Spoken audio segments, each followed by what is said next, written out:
Breaking news mga kababayan. Senator Tito Soto pumalag dahil po dito sa nabalitaan niyang posibleng masibak siya sa Senate President. Ano daw ang problema mga kababayan? Tingin niya daw po nasa tamang direksyon ang kanyang pamumuno. At ang taong bayan ay kasama niya dito sa pagsugpo ng korupsyon at wala daw kinikilingan ito. Sabi naman ni Marcoleta, itong si Tito Soto, magaling pagka senador ang involved, pag ang allegedly ang nadadamay sa korupsyon ng flood control ay mga senado, talagang alis to. Pero pag congressman ang nadadawit, tahimik. Hala ka mga kababayan, ito po ang sinabi ni Senate President Attorney ng Itbulaga. Yan po sabi ng mga komento, panoorin natin. Meron daw nagbabalak na i-oust naman kayo dahil kahit kaupo nyo pa lang dyan bilang Senate President. So gaano ba katotoo itong ugong na ito? Na meron din puwersa from within the Senate na gusto kayong i-oust right away? Well, may mga nababasa kami mga trolls na gano'n. Trolls kasi wala mga follower, yung mga nagbibigay ng komentaryo nila to that effect. Pinakamagandang tanongin sila, bakit? Ang sabi nga, casus belli? Bakit? Di ba? Bakit gusto niyo magpalit agad? O ako na sasagot, Senator Ping Lacson tuloy. Tito Soto, alam mo kung bakit ka gustong palitan. Una, pagka congressman, ayaw mong imbestigahan. Pagka nasasangkot ang mga kongreso, tahimik ka. Yung mga sinasabi nila Diskaya, may butas. Pero pag si Bryce nagsalita, alisto ka. Para kang nagmamadali, mabilis pa sa alas 4. Mga kababayan, at ito ba, parang mas matimbang ang Kongreso kaysa sa sarili mong bahay. Yan po ang sinasabi ng taong bayan. Ano ang problema? Siguro, pwede natin tanungin sila. Or baka naman, as usual, merong mga, there are people who dislike people. There are many people who dislike me. No matter what I do, they will dislike what I do kahit makakatulong pa sa kanila o sa bansa. At meron din naman mga tao na naniniwala sa mga nagawa ko na dati at nagawa ko na sinusuportahan nila yung aking leadership. Ito pa, Senator Tito Soto. Ang sabi ni Kiko Barsaga, yung pagiging malapit mo kay Speaker Romualdez, ito yung dahilan kaya hindi mo siya maimbestigahan, hindi mo siya ma-mention sa kaso. Pero pagka senador, ang bilis mo. Yung mga binabanggit ni Bryce Hernandez, na sila Escudero, sila Estrada, sila Villanueva, ang bilis mo daw. Pero pag congressman, ay napakatahimik mo. Ito ang sinasabi ng mga tao, mga kababayan. Ang tanong niya, bakit daw? Wala naman daw siya nakikitang problema. So, it's really that way. But again, it boils down to the numbers later on. Okay. Of course, numbers game din po, no? Ang lumulutang na pangalan na gusto yata ipalit sa inyo ay si Minority Leader Alan Peter Cayetano.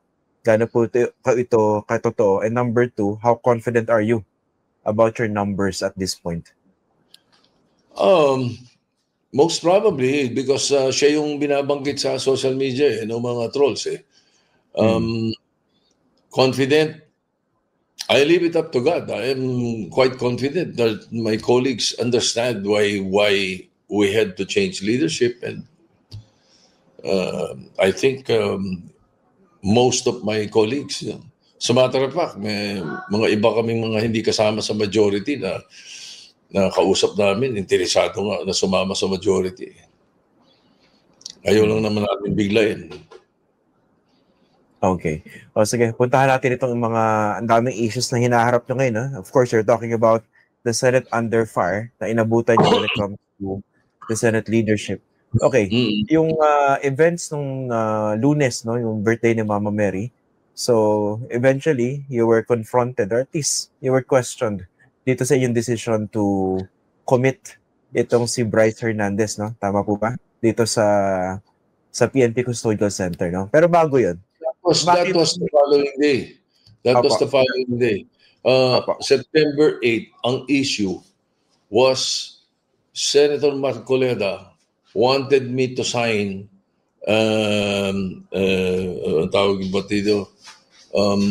he wanted me to sign a letter to the Secretary of Justice. I have a copy of the letter here, no? Na gusto yung ating inquiry daw, nire-request na itong si Pacifico Diskaya and si Saria Rowena Diskaya be admitted into the Witness Protection Program. Pursuant to so and so, ganyan. Ibig sabihin niya, bibigyan mo ng immunity itong bigla. So, pagdating sa akin ng sulat nung gabi, hindi ko pinirmahan. Ang sabi ko, i-refer ko ito sa Blue Ribbon na bagong chairman dahil alam ko kinabukasan magkakapalitan. At ang tinanong ko nga bakit sila nagmamadali na ipasok sa state witness to? Hindi pa tapos, hindi pa natin nabe-verify yung veracity ng mga sinasabi. We should always verify first the statements na sinasabi. Hindi pwedeng madaliin ng pagiging state witness, di ba? O mga kababayan, paano naman pagkabigla siyang dinali ng mga binanggit niya? Ang lalaki ng mga pangalan na kanyang ikinanta. Tapos yung gusto ni Marcoleta na maging state witness, binaliwala mo. Hindi mo pinirmahan. Yung sinasabi mo, bakit gagawing state witness sila Diskaya? Kasi nagnakaw sila ng pera ng bayan, isasauli muna. Ayon dito sa requirement ng pagiging state witness, wala namang sinasabi dyan na sisingilin mo muna yung witness bago mo gawing state witness para kumanta at ikanta yung mga gustong ikanta sa anomalyang ito. Sinasabi dito, to become a state witness in the Philippines, the accused must meet several requirements, including that the offense is a grave felony. There is an absolute necessity for their testimony without other direct evidence. Their testimony can be substantially corroborated. They are not the most guilty. Totoo naman, they are not the most guilty. Mas marami pang guilty kasi sila lang yung accessories of the crime. Ginamit po sila at ginatasan sila ng mga buhaya. So yung mga binanggit dyan ng mga Diskaya, malamang manganganib yung buhay nila dito. Kaya nga ni-recommend ni Marcoleta na maging state witness. Tapos ikaw naman, kabaliktaran. Ayaw mong gawin silang state witness. Binaliwala mo yung batas dito. Wala namang sinasabi dyan na sisingilin muna yung state witness bago gawin silang state witness. Ibig sabihin mga kababayan, ang gusto kasi ni Tito Soto, ibigay muna nila Diskaya itong mga yaman nila na nakulimbat sa gobyerno. Ayon dito sa batas, wala namang nagre-required na isauli muna yung mga property o pera na ninakaw sa gobyerno ng mga Diskaya. Ang sinasabi ng batas, ang pagiging state witness, wala yung sisingilin muna. Yan ang punto ni Marcoleta. Ikaw, iba yung iba yung sinasabi mo Bakit natin gagawing state witness? Ninakawan na nga tayo ng pera sa kaban ng bayan. Mali ka doon, Tito Soto. Binabaliwala mo yung batas na isinaad ng hukuman. Sampal sa mukha nito yung gumawa ng batas dito. At ito mabigat eh. Pag ginawa mo state witness yan, gagastusan ng gobyerno yan. Pagkatapos tayong allegedly pinagnakawan ng billion-billion, gusto nila ngayong gawing state witness at gagastusan pa natin yan. Hindi ba? Magtataka ako dito sa mga ibang tao na parang naiinis pa sa akin na hindi ko ginagawang state witness yung 2 diskaya. Bakit si Bryce Hernandez at yung isa, may mga bodyguard? Talagang naniniwala ka sa mga sinasabi nila. Pero pag galing sa mga diskaya, pikit mata at talagang nagtatakip ka ng tenga para hindi mo sila pakinggan. Tapos ngayon, inalis mo sila na maging state witness, tapos sasabihin mo gagastusan pa. Di parang meron kang pinagtatakpan na ang diretsyo ng investigasyon mo naka-direksyon sa Senado, na parang pinagtatanggol mo ang congressman or kongreso kaysa dito sa mga senador. Hindi ko naman sinasabi dito, hindi naman sinasabi ng mga kababayan natin na paboran mo itong mga senator na involved allegedly. Pero dapat maging patas ka, maging neutral ka, na kung iimbestigahan ng mga senador, dapat meron ding mga congressman na binanggit ng mga diskaya. Dito nakikita ng mga kababayan natin na tila mas malakas ang kongreso kasi ang kumpare mo si Martin Romualdez. Iyan ang sinasabi ni Marcoleta, mga kababayan. Isipin muna nilang mabuti yung sinasabi nila, di ba? Lalong magwawala ang mga kababayan natin. Nagagalit na nga, nagwawala na ba? Ayan, talaga magwawala sila ng gusto. Parang baliktad, nagwawala sila, Tito Soto, dahil hindi mo alam yung ginagawa mo. Dahil hindi mo sinusunod yung batas na nakalagay sa batas. Na ang state witness na nirecommend ni Marcoleta ay kailangan maging state witness. Hindi sinabi ng batas na sisingilin mo muna yung mga diskaya. Pwedeng pag-usapan yon. Bago yon, gawin mo munang state witness para sa kanilang kaligtasan kasi nga, meron silang nabanggit na mga malalaking tao. Pero pag yung Bryce, pinapakinggan mo. Di ba mga kababayan? Pag mga senador, alisto ka. Okay. In the first place, ano po basa nyo dun sa mga revelasyon ng mag-asawang diskaya dun sa pinakahuling Blue Ribbon Committee? Did you find their account credible? Kailangan i-verify natin yung mga sinasabi nila kasi meron silang mga sinabi dito sa Blue Ribbon ng Senate about isang punto yung sabi nila nag-umpisa raw sila sa DPWH nung tinanong namin sila. Sabi niya 2016 daw, tapos doon daw sila nag-umpisa sa DPWH. Sa mga interview nila sa media, may sinasabi na sila thereabouts, no?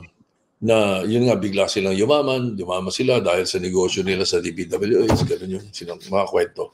At sobrang yaman. Ngayon, nung nasa house, tinatanong sila dyan, ang sinagot, panahon pa raw ni Gloria, kasi bakit napakalaki ng naamas ninyong bilyones? Ang sabi, hindi, panahon pa raw ni Gloria Macapagal. Ando na sila sa DPWH hanggang kay Noynoy. Panahon ni Noynoy. At saka dito nga sa panahon ni Marcos. Alam mo, Tito Soto, nung panahon ni Gloria, meron din. Pero di ganun ka bulgar. Dito sa panahon ni Tatay Digong, meron pero natatanggal. Pero nung dahil maigpit si PRRD sa graft and corruption, takot na takot po sila. Yan din po sinabi ni Diskaya. Pero nung si BBM na, parang mga zombie na hindi nakakainom ng dugo. Talagang nung si BBM na, talagang sinip-sip na pati mga inidoro para makakulimbat ng pera. Dito sumabog ang korupsyon. Tapos ngayon, yung kanilang mga testimonial tungkol dito sa mga binanggit nila ng mga congressman, diniscredit mo at tinulungan ka pa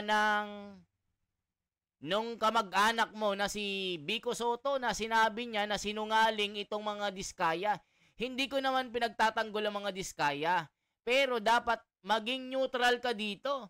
Itong sinasabi ni Marcoleta, ipapanood ko sa inyo mamaya mga kababayan na dapat hindi ka bias. Dapat kung merong iimbestigahan na senador, okay lang. Pero pa dapat meron din kang congressman na mga binanggit. Kasi diskaya, kinanta mga congressman. Pero di ka naniniwala, dinidiscredit mo. They jumped the 2016 to 2022 point. Samantalang, excuse me, samantalang sila ang number 1 contractor of the DPWH on record from 2016 to 2022. Ba't di nila binabanggit yun? Again, we have to verify ito mga sinasabi nila. Ano po sa tingin niyo? Bakit tumalon? Bakit bigla nagkaroon skip 2016 to 2022? Sila mismo on their own siguro. Baka masyado silang mabibisto doon sa mga panahon na yun, yung 6 na taon na yun. Sapagkat ando doon yung pinakamarami sila sa kontratista. O baka merong nag-feed sa kanila o merong nagsabi sa kanila, huwag niyong babanggitin, ha? Dito mga kababayan, nag-assumption po siya na may dumidikta sa kanila, may nagtuturo, may nag-edit ng kanilang mga sinalaysay na ginawa nila sa pagsasalaysay nila sa isang papel. Dito nagkakaroon ng assumption si Guni-Guni na sa kanyang Guni-Guni tinuruan ni Marcoleta mga ito. Sabi ni Marcoleta, bakit ko gagawin naman yan? Sarili nilang ano yan. Di ba yan yung kanilang sinabi? Di ba ba't hindi mo pinapaniwalan, diniscredit mo ang kanilang mga salaysay? Mamay paparinig ko sa inyo ito. Di ba? Okay. Your guess is as good as mine, but you cannot help but think that they were omitting that particular saga in their business career.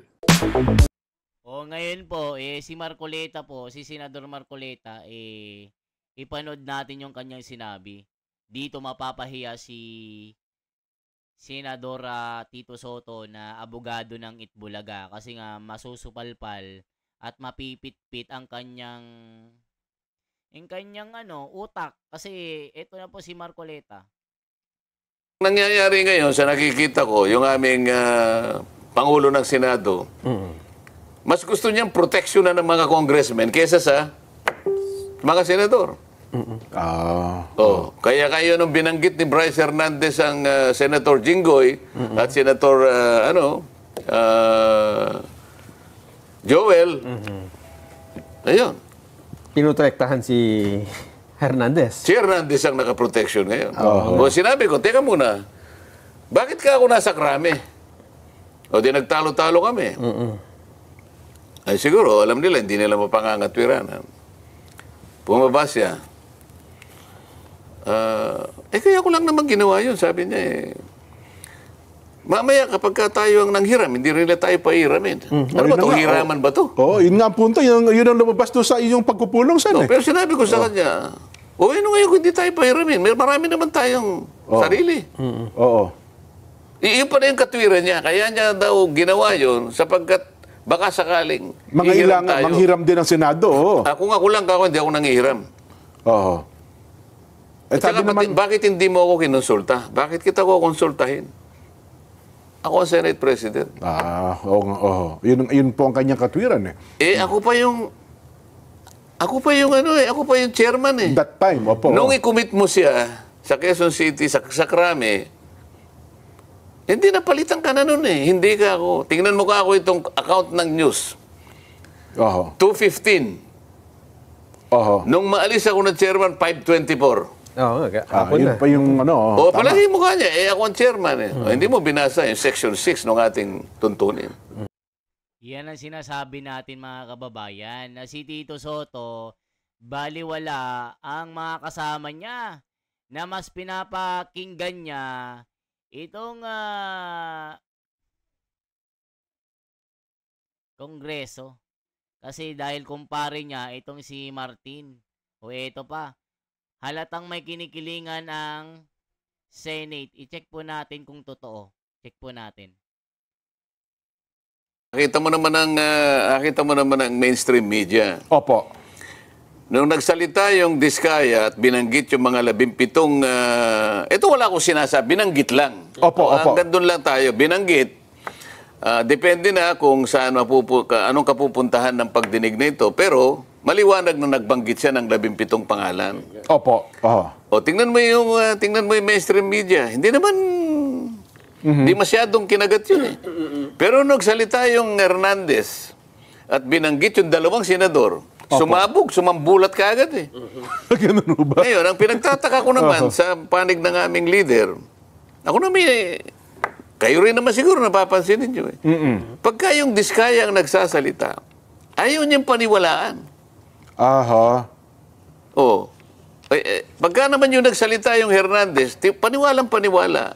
So lahat ng mga witnesses doon, mas pinaniniwala niya kaysa witnesses na ipinundar natin dito sa Blue Ribbon Committee. Aha. Yan ang sinasabi natin mga kababayan. Pagka nagsalita si Bryce Hernandez at ang tinutumbok niya ng mga allegedly na kasangkot sa anomalya sila Escudero, Villanueva at Estrada, ang bilis ni Tito Soto. Pero pag dito na sa mga Diskaya nagsalita na, tinutumbok ang mga congressman. Allegedly sila yung mga nagsimula ng korupsyong ito. Ang bingi-bingi. Napakabagal kumilos. Parang pagong. Ay, nako po, Tito Soto, dito ka matatanggal. Hindi mo ba nakikita yung kabalintunaan dyan? Dapat sana nabahala siya sapagkat binanggit ang 2 sa kasama namin. Pero wala kaming makita na ano eh. Kung ba hindi nabanggit, halimbawa, walang nabanggit na gusto ba niya, si Diskaya nagbangkit din ng na senador, ganun ba? Bakit magugustuhin niya yun? Si Senate President. Nakuha mo ba yun? Tama, Dagdagan mo pa na yung Diskaya talaga namang kalabang politika ng kanyang pamangkin. Sana yung ganong mga pagbibigay niya ng komento, kakitaan sana siya ng pagiging objective sana. Dito maliwanag na na may kinikilingan na siya.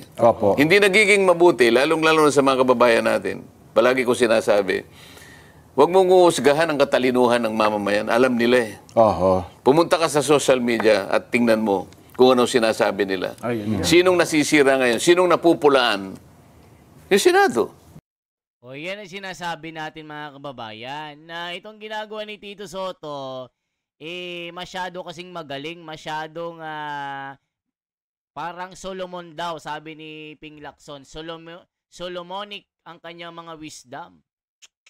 Tignan natin mga komento. Paano paniniwalaan ng ebidensya ng mga Diskaya, Marcoleta, kahit kami ordinaryong tao, alam namin scripted ang mga pahayag nila, ikaw ang bias. Tignan mo, si Marcoleta daw ang bias. Ito yung mga bata ni Tito Soto. Sa totoo lang, Marcoleta, napakayabang mong tao. Tignan mo, nandito yung mga bata ni Tambaloslos. Galing mo rin, no, Marcoleta, isa ka rin, pare-pareho lang kayo, saka ang dali mong maniwala sa sinabi ng Diskaya. Alam nyo, itong si Marcoleta, pain lang ito. Hindi naman agad maniniwala si Marcoleta na walang ebidensya. Mga bobo din pala mga ito eh. Si Tito Soto hindi abogado, hindi nyo questionin, pati batas binabaluktot. Diba mga kababayan? Agree, bakit siya nakikinig kay Remulla at Romualdez at dun siya sa ibabase pagdedesisyon niya o sa opinyon ng nasa labas ng Senado. Dapat sa kapwa senador siya makikinig as institution and as independent agency of the government. Mag-speaker of Remulla na lang siya o ni Romualdez. Di ba nga si arrogante Marcoleta gumagawa ng script ng Diskaya? Go Biko, ginagamit ni Tito Soto. Taong bayan halatang may kinocover. May kinocover daw si Marcoleta. Si Senator Soto, Tito Soto, BFF ni Martin Romualdez.